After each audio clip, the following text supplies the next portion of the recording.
Mari sama-sama kita berdoa. Bapa, kami datang ke hadirat-Mu, memohon kiranya Engkau berbicara kepada setiap kami, sebab kami semua siap mendengarkan arahan Tuhan bagi setiap kami. Seminggu ke depan kami harus ngapain? Kami mau menantikan jawabannya pada saat ini. Kiranya Roh Kudus menggemburkan hati kami, supaya hati kami siap untuk menjadi tanah yang subur, yang bisa menerima bibit firman Tuhan, dan akhirnya berkembang, sehingga banyak orang yang menikmati buah dari firman Tuhan yang sudah ada masuk di hati kami. Pimpinlah setiap kami ya Tuhan. Berikanlah Roh Kudus-Mu pada setiap kami, menuntun kami untuk bisa menerima firman Tuhan dengan hati yang terbuka. Di dalam nama Tuhan Yesus kami serahkan doa ini. Amin. Pembacaan Alkitab pada hari ini dengan tema ketulusan dalam memberi diambil dari Matius 6 ayat 1 sampai dengan ayatnya yang keempat. Dengarkanlah firman Tuhan. Ingatlah, jangan kamu mengamalkan kesalehanmu di depan umum supaya dilihat orang. Karena jika melakukan demikian, kamu tidak beroleh upah dari Bapamu yang di sorga. Jadi apabila engkau memberi sedekah, janganlah engkau menggembar-gemborkan hal itu, seperti yang dilakukan orang-orang munafik di rumah-rumah ibadat dan di lorong-lorong, supaya mereka dipuji orang. Aku berkata kepadamu, sesungguhnya mereka sudah mendapatkan upahnya. Namun jika engkau memberi sedekah, janganlah diketahui tangan kirimu apa yang diperbuat tangan kananmu. Hendaklah sedekahmu itu diberikan dengan tersembunyi, maka Bapamu yang melihat yang tersembunyi akan membalasnya kepadamu. Berbahagialah setiap orang yang mendengarkan firman Allah dan yang memeliharanya. Firman Tuhan bagi kakiku dan terang bagi jalan. Haleluya. Haleluya, haleluya, haleluya.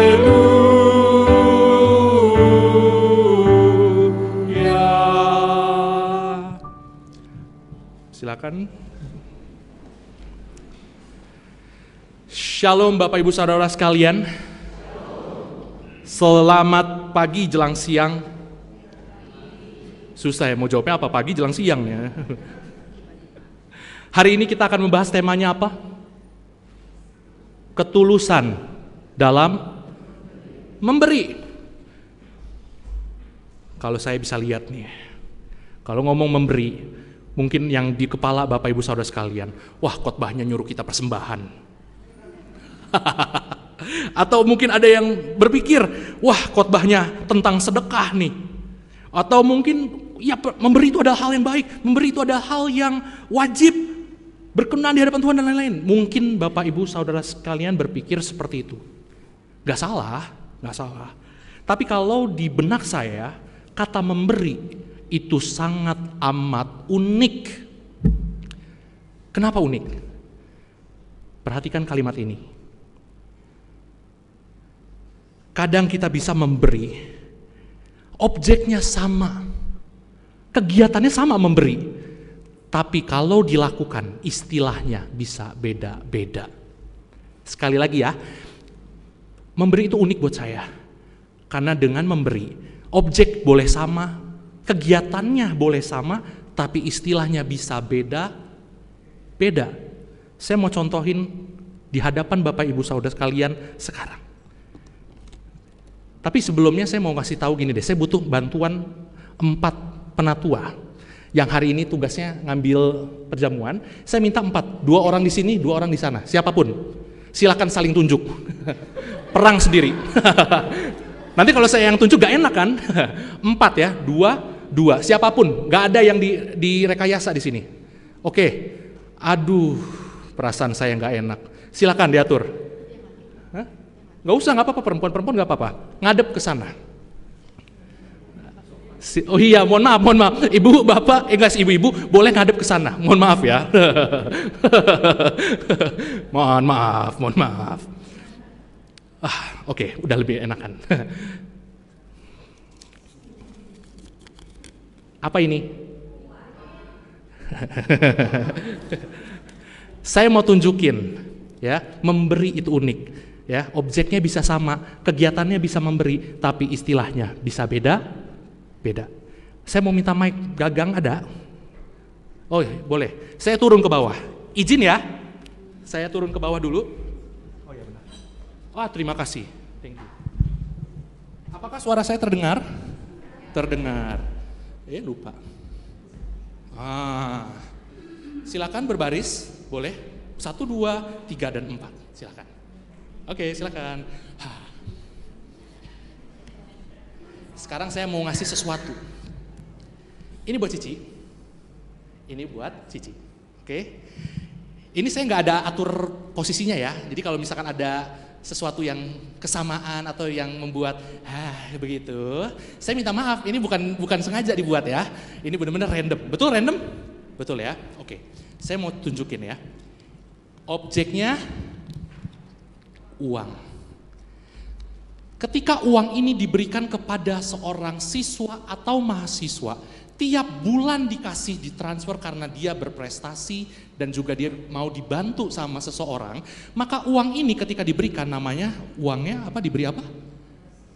Diberikan beasiswa, dipegang uangnya, silakan. Sekarang, jangan dimasukin kantong, nggak ada instruksi itu ya, tolong ya. Sekarang uangnya diangkat.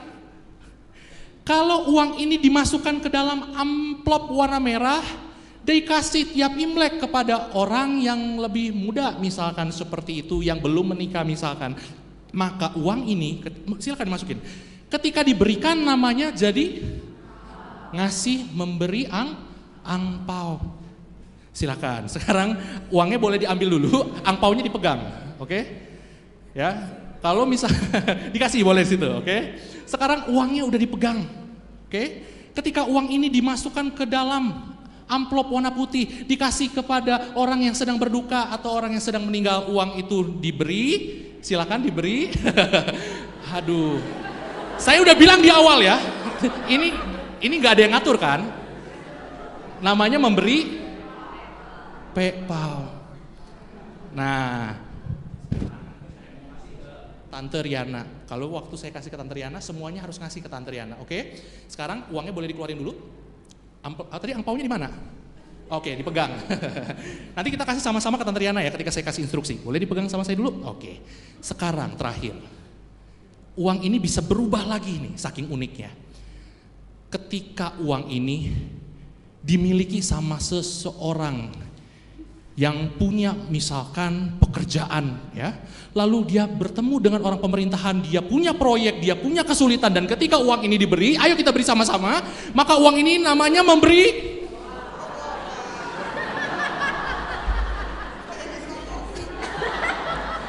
Saya udah bilang ya, ini dari awal saya udah bilang. Enggak ya, ini cuma contoh, oke? Kasih tepuk tangan dulu buat, terima kasih penatua-penatua kita. Enggak, ini buat saya, punya mama saya ini. Apa yang bisa kita pelajari? Waduh, mantap. Perhatikan, objeknya sama enggak? Kegiatannya sama-sama memberi enggak? Tapi kenapa beda?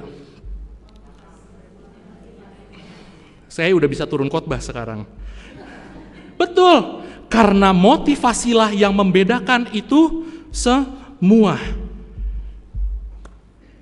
Makanya kalau ngomong soal memberi, jangan pernah berhenti ngomong soal apa yang diberi, bukan materi, tapi ngomong soal tujuan dan motivasi kenapa kita memberi. Menariknya, pasal yang kita baca hari ini, Matius pasalnya yang ke-6, ini adalah contoh nyata yang Yesus lihat di saat ia hidup melayani di sana. Ada orang yang melakukan Pemberian sedekah dengan motivasi yang salah. Kalau kita perhatikan di ayat yang 1. Dikatakan motivasinya apa? Dia memberi supaya apa? Dilihat oleh orang. Mengapa motivasi memberi ini bisa jadi motivasinya salah? Padahal memberi baik gak? Baik kan? Banyaknya dominan baik kalau memberi. Tapi ini terjadi motivasinya gak baik karena memberinya untuk dilihat oleh orang. Kenapa motivasi itu bisa terjadi di zaman Yesus melayani? Kenapa itu? Karena ternyata ada dua hal yang ibu, bapak, saudara sekalian perlu tahu. Pada zaman itu, orang miskin sangat banyak. Saking banyaknya Tuhan Yesus pun bilang di Matius yang ke-26 ayat 11, orang miskin selalu ada padamu. Dikatakan seperti itu. Dan sedekah, perhatikan, tadi ada miskin ya, ada kemiskinan. Lalu ada sedekah. Sedekah ini menjadi suatu hal yang sangat baik di dalam berbagai macam aspek. Dalam kacamata religius, memberi itu baik gak? Baik, itu dekat sama Allah. Lalu yang kedua, secara kacamata moral, sedekah kepada orang-orang yang miskin di sini. Secara moral, maka orang-orang yang memberi disebut sebagai orang-orang yang murah hati. Secara sosial, perhatikan, ini banyak yang miskin loh di bangsa Yahudi. Ketika ada orang yang memberi, maka orang-orang menggunakan kacamata, lihat tuh, terhadap orang ini. Dia ngelihatnya orang yang seperti apa? Orang yang menjaga tatanan sosial. Tadi itu ngomongin soal kemiskinan baru, ya. Karena ada kemiskinan, ada sedekah, dan sedekah dinilai hal yang baik. Lalu motivasi yang salah munculnya di mana? Ketika sedekah itu sudah dilakukan. Kenapa? Kalau sedekah, objeknya ada siapa? Dua ya. Yang memberi sedekah dan yang menerima sedekah. Ada nggak godaan bagi orang-orang yang menerima sedekah? Godaannya banyak. Ketika sudah diberi sedekah, dari yang awalnya ini adalah tali kasih, ya karena saya peduli sama kamu, peduli. Orang yang menerima sedekah pada akhirnya bisa berubah kepada lu ngasih ke gue itu kewajiban. Akhirnya yang diandalkan siapa? Pemberi sedekah. Godaannya di situ. Akhirnya yang diandalkan Tuhan atau yang pemberi sedekah? Manusianya yang memberi sedekah. Sekarang itu godaan dari sisi pemberinya, dari penerimanya. Bagaimana dengan yang pemberi? Gede gak dia godaannya? Gede. Kenapa gede? Bisa jadi mereka merasa, gua punya alasan yang cukup untuk merasa saleh dan religius. Orang yang memberi sedekah, dia punya kesempatan, alasan yang cukup merasa dirinya bermartabat secara moral, ibu bapak saudara sekalian. Dan dia juga orang yang memberi sedekah bisa rasanya punya cukup alasan untuk mengatakan bahwa dirinya terhormat secara sosial. Dan di sini kita jadi bisa lihat ya bahwa memberi ada yang motivasinya salah, ada juga motivasi memberi, motivasi yang benar. Matius 6 nunjukin ke kita Yesus menggunakan bahasanya dengan bahasa figuratif kepada orang-orang yang memberi dengan motivasi yang salah dan juga kepada orang-orang yang memberi dengan benar. Ada nasihat-nasihat praktis yang Yesus berikan. Ada dua. Yang salah dulu. Kita harus tahu yang salah supaya kita nggak lakuin juga. Yesus bilang gini, janganlah engkau memberi dengan digembar-gemborkan, seperti yang tadi kita baca. Kalau kita baca, inilah contoh yang Yesus bilang salah. Ketika kita memberi, kita memberinya dengan mencanangkannya. Pertanyaannya, apa itu canang? Ada yang tahu nggak Bapak Ibu Saudara sekalian? Apa? Lihat KBBI, mereka tulisnya adalah gong kecil Bapak Ibu Saudara sekalian. Betul yang jawab gong. Di dalam bahasa aslinya, itu bukan gong, tapi salpises. Apa itu salpises? Bahasa Inggris bilang itu trompet. Nah, udah mulai ketebak? Arti aslinya apa? Sangkakala. Sekarang kenapa LAI pakai canang? Kenapa bahasa aslinya sangkakala, Inggris pakainya trompet? Sebenarnya ada satu kesamaan, yaitu sama-sama fungsi esensinya sama. Kenapa? Karena sesuatu canang kalau dibunyi fungsinya apa? Mengumpulkan orang. Sangkakala ditiup fungsinya untuk mengumpulkan orang.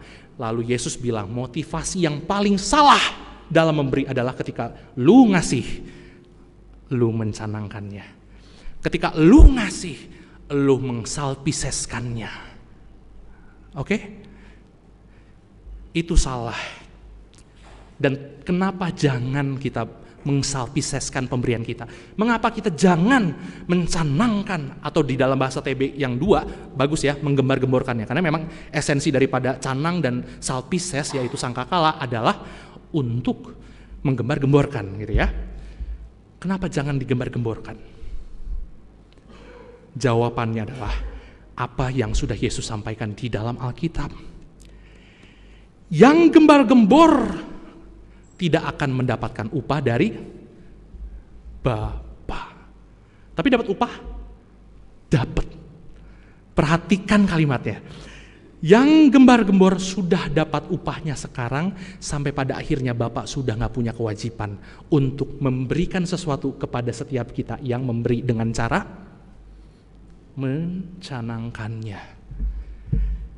Jadi Tuhan sudah kasih disclaimer, kalau kita masih ngasih dengan cara mencanangkannya, gak akan dapat upah dari Bapa. Dapatnya apa? Ya dapatnya upahnya dari apa? Dari perhatian orang yang kita canangkan kan. Ketika saya ngasih persembahan yang lihat itu Ci Oci, Ci Keket, Ci Yesi, dia lihat saya. Dan itulah upahnya saya kalau saya memberikan sedekah dengan cara mencanangkannya. Perhatikan. Oke, itu motivasi yang salah. Sekarang motivasi yang benar gimana?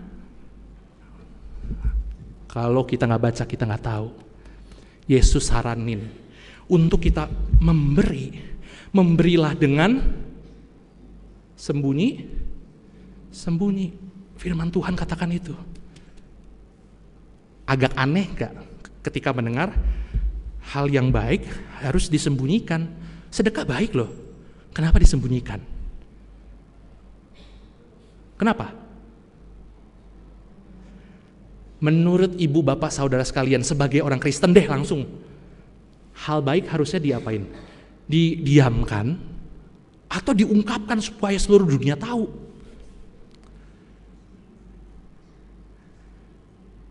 Diperlihatkan, harus diceritakan, tapi disembunyikan. Kenapa? Gimana Bapak Ibu saudara sekalian? Tahu nggak ayat yang bilang jadilah garam dunia, jadilah apa? Terang dunia. Itu ada di mana? Satu pasal sebelum Tuhan bilang, satu pasal sebelum Yesus bilang bahwa kalau ngasih sedekah diam-diam. Saya rekap, Tuhan pertama bilang jadilah terang, supaya terangmu dilihat oleh orang-orang. Jadilah garam, supaya kamu bisa dirasakan asinnya ya sama orang-orang di dunia. Jangan tunjukkan sembunyi-sembunyi. Kok bisa? Kontradiksi nggak tuh? Kata terang dan garam muncul karena konteksnya dunia sudah semakin tawar. Dunia sudah semakin gelap, ibu bapak saudara sekalian. Kalau sesuatu dunia yang sudah tawar dan sudah gelap, godaannya sebagai umat percaya ngapain? Ikutan gelap, ikutan tawar, jadi suam-suam kuku gitu ya. Itu godaannya. Dan ketika Tuhan lihat itu, Tuhan bilang, jadilah garam dan jadilah terang dunia. Disuruh membuka identitas kita. Oke. Pasal ke-6 Tuhan sedang ngasih tahu soal ada penganiayaan atau bukan? Enggak. Pasal 6 ngasih tahu kalau lu mau jadi umatku, lakukanlah hal seperti sedekah, doa, dan puasa. Tuhan lagi ngasih tahu ritual-ritual yang Tuhan kehendaki. Dan godaan bagi umat percaya, ketika Tuhan sudah kasih ritual-ritual yang Tuhan kehendaki, godaannya apa? Jadi tawar, jadi ikutan gelap, atau jadi sombong karena sudah melakukannya dan yang lain yang belum. Yang ke satu, yang kedua, atau yang ketiga? Yang terakhir, ibu bapak sekalian, orang-orang yang di pasal 6, godaannya apa? Tuhan sudah kasih tahu nih, ini yang bagus. Kita lakuin. Untuk memegahkan Bapa atau memegahkan diri? Sayangnya memegahkan diri, makanya Tuhan Yesus kecam di Matius 6. Saya mau ajak ya Bapak Ibu Saudara perhatikan dengan detail. Ketika Yesus bilang terang, jadilah terang. Yuk kita buka yuk Matius 5 pada bawah kita.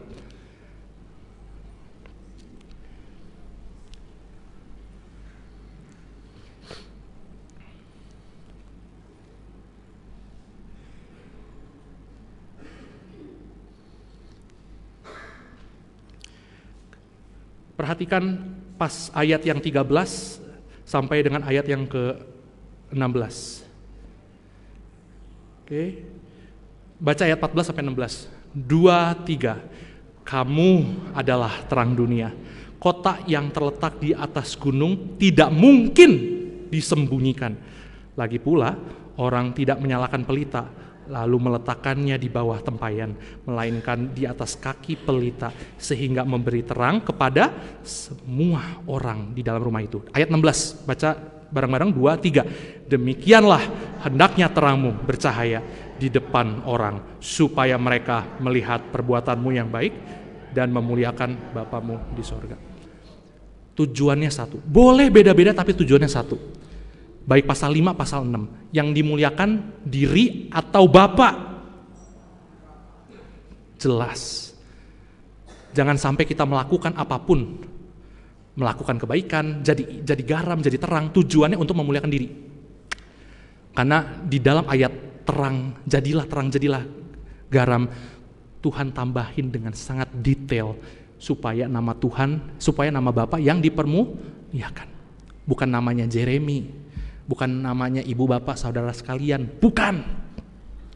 Tapi supaya yang mulia siapa? Bapak. Pak Yakub Trihandoko, seorang pengkhotbah gitu ya, menarik sekali ketika dia melihat pasal 5, pasal 6 ini. Dia katakan gini, kalau natur dosa ngebikin kamu gak mau menunjukkan sesuatu, maka tunjukkanlah. Tapi kalau natur dosa membuat kamu pengen pengen menyembunyikannya, tunjukkanlah. Saya bacain lagi sekali lagi. Apa yang natur dosamu ingin tunjukkan, sembunyikan. Perhatikan. Yang pengen natur dosa tunjukkan, sembunyikan. Tapi yang natur dosamu ingin sembunyikan, yang harus kita lakukan apa? Menunjukkannya. Karena pasal 5, pasal 6 punya kesamaan. Natur dosa yang ngebikin, kalau dunia sudah tawar hati. Pasal 5 mau nunjukin kalau natur dosa itu ya bisa membuat orang yang sudah rasa dirinya, aduh dunia terlalu gelap, saya mau jadi gelap juga. Natur dosa inginnya kita ikutan gelap, menunjukkan hal-hal yang gelap. Jangan tunjukkan, bahkan tiadakanlah. Jadi kalau saya boleh simpulkan, pasal 5 dan pasal 6 ini, yang patut ditunjukkan, tunjukkanlah. Yang gak patut ditunjukkan, dan bahkan harusnya ditiadakan, ya tiadakanlah. Tapi gini, kenapa sih Tuhan Yesus ngotot pakai kalimat memberi dengan sembunyi-sembunyi adalah motivasi yang Tuhan sarankan? Kenapa? Kenapa sih? Saya kasih jawaban ibu bapak sekalian. Karena dengan memberi sembunyi-sembunyi saja, masih memungkinkan terjadi motivasi yang memberi dengan motivasi yang salah. Saya ulangi lagi. Kenapa Tuhan mau kita sembunyi-sembunyi memberikan? Dan itu adalah motivasi yang dianjurkan. Karena dengan kita diam-diam aja, kita masih bisa punya motivasi yang tidak benar. Siapa yang di sini kalau persembahan sudah pakai kris? Banyak ya, sebagian dari kita kris gitu ya. Yang lain tahu nggak kita kasih persembahan berapa? Bisa ya kita sembunyikan pemberian kita ya? Bisa. Bahkan maju pun kita taruhnya pakai amplop, nggak ada yang bisa lihat ya. Tapi bisa lihat, oh dia ngasih. Kan bisa aja kalau Kris kan sebenarnya cuman foto doang ya, nggak ada Krisnya, ini cuma foto doang. Bisa aja. Tapi perhatikan, mungkin yang lihat dikit, yang tahu mungkin cuma bendahara, mungkin yang tahu cuma TU, kita ngasih atau enggak dan lain-lain ya, dikit. Tetapi perhatikan, bisa jadi orang yang memberi dengan sembunyi-sembunyi adalah orang yang sama. Ketika dia lagi sendiri, ketika dia lagi ada di sudut ruangan tempat ia berada, paling sepi, nggak ada orang, dia buka warta apa? Warta GK Bogor. Dia lihat kolom persembahan, dia cari laporan keuangan, dia cari kode pemberiannya, banding-bandingin dengan yang lainnya, dan berpuas diri atas pemberiannya karena ternyata lebih besar daripada yang lainnya. Dengan contoh ini, ibu bapak sekalian, saya mau nunjukin bahkan dengan sembunyi-sembunyi saja motivasi memberi yang buruk bisa terjadi. Apalagi kalau kita memberinya dengan terang-terangan, yang sembunyi aja bisa jatuh bukan? Apalagi yang terang-terangan. Bapak ibu saudara sekalian, bisa jadi kita nggak cari pujian dari orang lain, lu keren, nggak. Tapi bisa jadi kita mencari pujian dari diri. Itu poinnya. Bisa jadi kita mencari pujian dari diri sendiri, merasa saleh lebih dari yang lain, merasa lebih bermartabat lebih dari yang lain, lebih terhormat lebih dari yang lain. Itu bisa muncul dari diri sendiri. Makanya Alkitab tuh begitu indah, ibu bapak saudara sekalian. Perhatikan apa yang Yesus gunakan kalimatnya ketika ia menyarankan bersembunyi-sembunyilah dalam memberi sedekah. Apakah sembunyi-sembunyi itu berbicara soal ada orang sembunyi-sembunyi? Apakah sebenarnya itu? Sebenarnya Tuhan gak mau poinnya ke sana. Poin Tuhan sebenarnya ketika dia bilang bersembunyi-sembunyi adalah bukan soal ada atau tiada yang melihat, tapi soal adanya soal adanya ketulusan atau tidak. Saya ulangi, sembunyi-sembunyi bukan soal ada orang atau enggak, tapi ada ketulusan dalam memberi atau enggak. Kok bisa bilang begitu? Tahu dari mana lu? Bapak ibu saudara sekalian, Alkitab kita begitu indah. Dia jelaskan kalau kita bacanya nggak detail, nggak ketemu. Tapi kalau kita baca detail, ketemu. Apa yang Yesus katakan? Perhatikan Alkitabnya masing-masing. Matius 6, dibuka. Yesus katakan, jika tangan kanan memberi sedekah, maka jangan diketahui oleh siapa? Orang lain. Orang lain atau tangan kiri? Ayatnya kan tadi ngebahas soal apa? Kalau memberi jangan dicanangkan kan? Jangan digembar-gemborkan kan? Ayatnya bilangnya apa? Kalau tangan kanan ngasih, yang jangan tahu adalah orang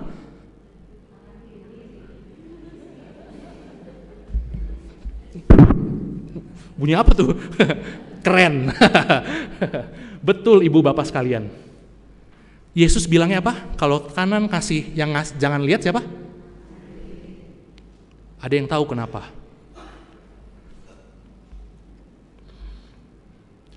Yesus tuh mau bilang dua hal dalam dua nada yang berbeda, nada negatif dan nada yang positif. Saya bacain yang negatif dulu ya. Kenapa Tuhan bilang kalau kita memberi tangan kanan, tangan kiri jangan lihat ya. Yang pertama gini, karena sesuatu yang ada dalam diri kita lah yang justru bisa membuat kita memberi dengan motivasi yang salah. Saya gambarin ya. Saya beri ini. Tangan kirinya ngapain?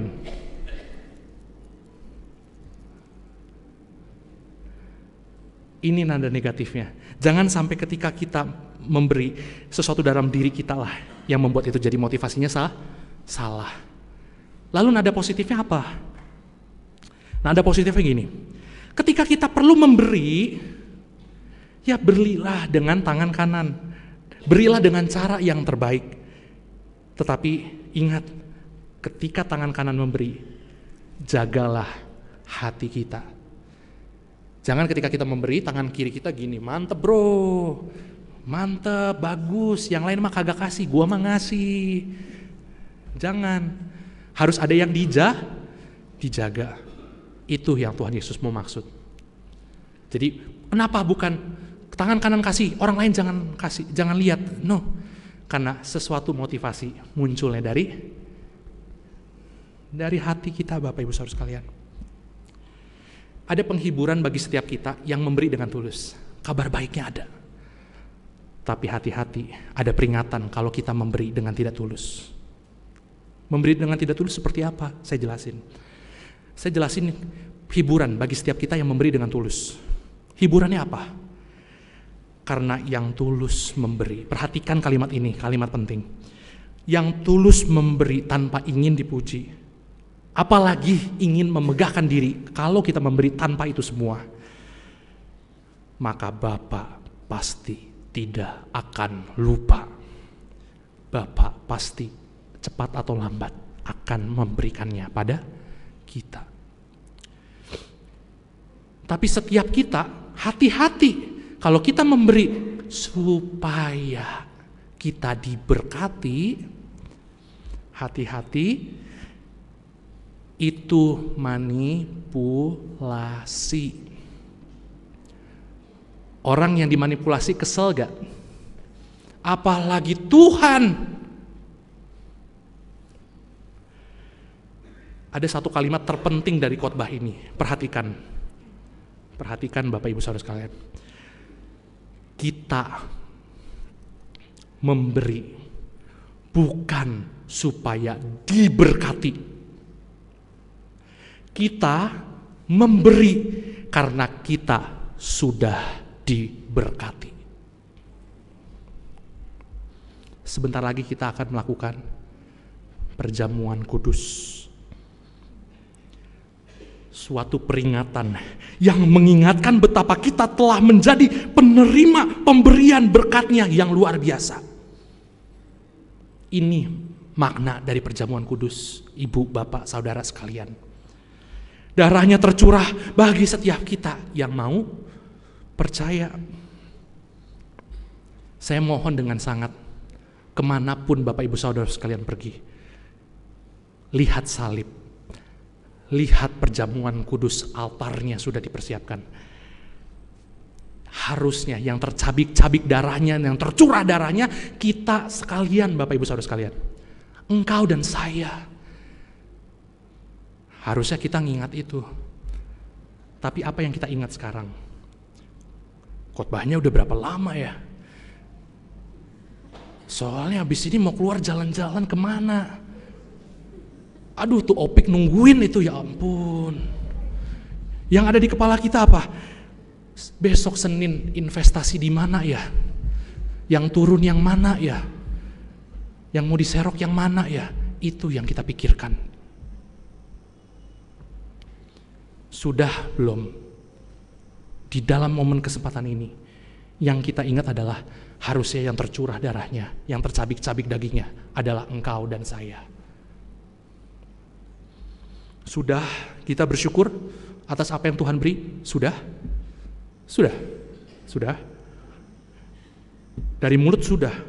Respons kehidupannya apa? Apa yang kita bisa lakukan setelah kita mengingat-ingat berkat pemberiannya pada kita? Berkat pemberiannya pada kita. Respons kita apa secara nyata? Berlebihankah jika saya hari ini menantang Bapak, Ibu, Saudara sekalian, dan juga diri saya untuk melakukan dua hal.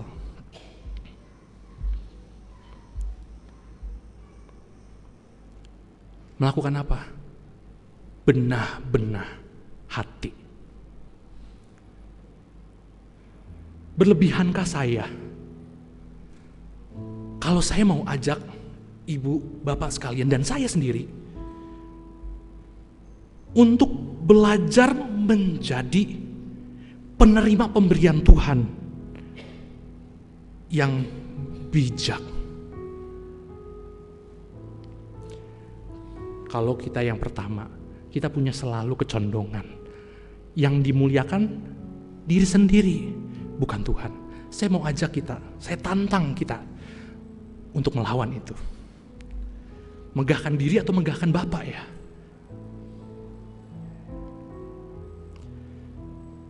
Saya mau tantang Bapak Ibu Saudara sekalian yang kedua. Belajar menjadi penerima pemberian Tuhan yang baik, yang bijak.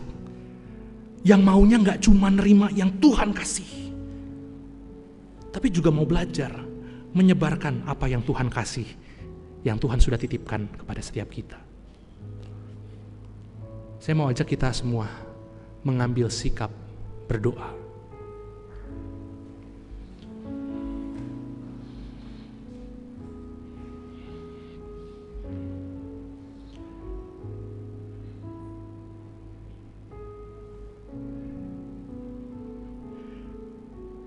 Apakah Bapak Ibu Saudara sekalian sudah diberikan banyak oleh Tuhan? Pikirkanlah itu. Kalau Tuhan sudah berikan banyak, Bapak Ibu Saudara sekalian memberi banyak, itu adalah hal yang wajar. Lanjutkan. Tapi kalau Bapak Ibu Saudara sekalian diberi banyak oleh Tuhan, tapi berinya sedikit, kurang wajar dikit lah. Tinggalkan itu. Tapi kalau sampai kita ini diberikan banyak sama Tuhan, tapi gak memberi apapun baginya, itu namanya kurang ajar. Tinggalkan. Jika Bapak Ibu Saudara sekalian dititipkan sedikit sama Tuhan, saya tantang belajar beri sedikit. Jangan sampai keluar dari tempat ini kita jadi orang-orang yang merasa, saya diberikan dikit Tuhan. Jadi alasan kita gak memberi. Gak mau belajar memberi. Jangan ya. Jangan. Jangan terkecoh berpikir bahwa satu-satunya cara belajar menyebarkan apa yang Tuhan titipkan adalah hanya melalui persembahan kasih kepada gereja ataupun pendeta. Enggak. Belajar memberi gak harus dari materi. Bisa juga melalui sharing akan kisah kasih Tuhan yang sudah menolong Bapak Ibu Saudara sekalian sepanjang hidup. Ingat-ingat lagi dengan sikap masih berdoa. Betapa banyak yang Tuhan telah beri menolong kehidupan kita, Bapak Ibu Saudara sekalian. Ingat-ingat lagi dengan sikap yang berdoa. Bayangkan kisah kasih Tuhan itu diberitakan kepada anak-anakmu. Bukankah itu menjadi sesuatu yang amat besar dan sangat amat penting bagi kehidupan mereka? Jikalau kisah kasihnya Tuhan yang dicurahkan atas hidupmu dan hidupku diberitakan kepada orang-orang terdekat, Bapak Ibu Saudara sekalian, bayangkan betapa itu jadi berkat bagi mereka. Jadi kekuatan bagi mereka. Bayangkan jikalau segala yang Tuhan sudah berikan di dalam kehidupanmu dibagikan kepada para pria wanita muda yang baru saja membangun karir. Pria wanita muda yang sedang bergumul dan khawatir akan banyak hal cuman karena kurang pengalaman. Sadarkah Bapak Ibu Saudara sekalian, ketika sharing kisah kasihnya Tuhan diberikan, itu pun jadi berkat yang amat besar. Jangan berpikir kalau memberi harus soal materi. Apapun bisa diberi, asal motivasinya murni. Saya gak mau nutup kemungkinan mungkin ada di antara Bapak Ibu Saudara sekalian merasa ketika dengar khotbah ini, apaan sih? Saya benar-benar merasa lagi gak berdaya. Saya punya tunggakan biaya yang banyak gak terbayarkan. Cuman perlu nunggu waktu akan ditagih. Saya gak bisa tahu kondisi seperti itu Bapak Ibu Saudara sekalian. Saya gak tahu rasanya. Saya juga gak mau nutup kemungkinan mungkin Bapak Ibu Saudara sekalian yang mendengarkan firman ini, mungkin juga ada yang merasa marah. Karena apa? Apanya belajar memberi dengan tulus? Karena memberi pulus pun, punya uang pun saya tidak punya. Saya nggak tahu Bapak Ibu Saudara sekalian lagi ada di kondisi itu atau bukan. Saya nggak tahu rasanya posisi yang seperti itu. Saya nggak tahu. Tapi satu hal yang saya tahu, di dalam Alkitab dikatakan dengan pasti bahwa Bapakmu dan Bapakku adalah Bapa yang melihat yang tersembunyi. Kita tutup mata kita masih dengan sikapnya. Kita gunakan sikap berdoa kita untuk membawa pergumulan kita padanya. Ratapilah kesulitan yang kita alami. Ratapilah pergumulan kita di hadapannya. Datanglah padanya sekarang. Dengan masih sikap berdoa. Izinkan saya menanyakan suatu pertanyaan refleksi yang sudah nampar saya berkali-kali. Suatu perkataan pengkhotbah yang sangat mengena dalam diri saya. Saya mau tanyakan kepada kita sekalian. Di setiap bulan yang Tuhan telah percayakan kepadamu, berapa persen yang kau tidak nikmati untuk dirimu sendiri? Saya ulangi pertanyaannya. Di setiap bulan yang Tuhan percayakan kepadamu, berapa persen yang kau tidak nikmati sendiri? Tetapi dinikmati oleh orang lain. Dinikmati untuk Tuhan. Dinikmati untuk pekerjaan Tuhan. Berapa persen? Tiliklah hatiku ya Tuhan. Sentuhlah hatiku ya Tuhan.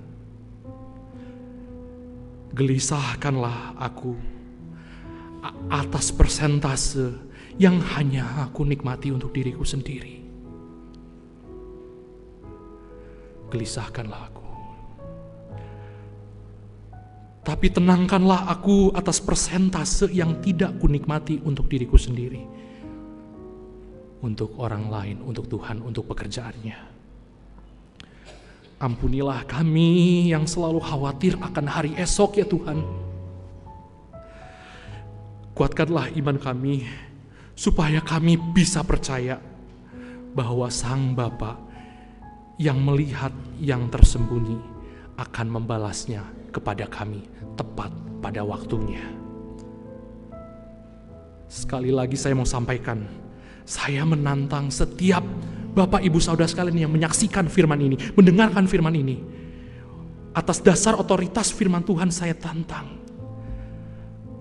untuk kita benar-benar belajar memberi dengan motivasi yang benar. Saya tantang hari ini, setiap kita yang biasanya kikir dan egois, hari ini juga memberi untuk Tuhan, memberi untuk pekerjaan Tuhan, untuk orang lain, bukan untuk siapa-siapa. Kiranya hari ini dapat jadi hari yang kita buat momentumnya sendiri untuk sama-sama belajar memberi dengan bijak, bukan untuk pujian, apalagi kepuasan. Tapi memberi untuk menolong sesama, memperluas kerajaan Allah. Ingat betapa besar yang Tuhan telah beri kepada setiap kita.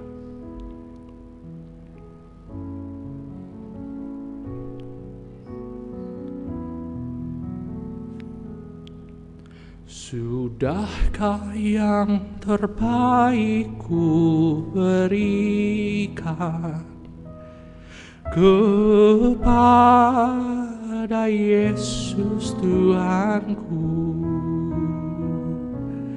Besar pengorbanannya di Kalvari, diharapnya terbaik bagiku. Betapa yang terhilang telah ku cari, dan ku lepaskan yang terbelenggu. Sudahkah yang terbaik ku berikan kepada Yesus Tuhanku? Telah ku perhatikankah sesama, atau ku biarkan tegar? Ku patut mengantarnya pada Kristus, dan kasih Tuhan harus ku sebar. Betapa yang terhilang telah ku cari, dan ku lepaskan yang terbelenggu. Sudahkah yang terbaik ku berikan kepada Yesus Tuhanku? I wonder, have I done my best for Jesus when He has done so much for me? When He has done so much for me.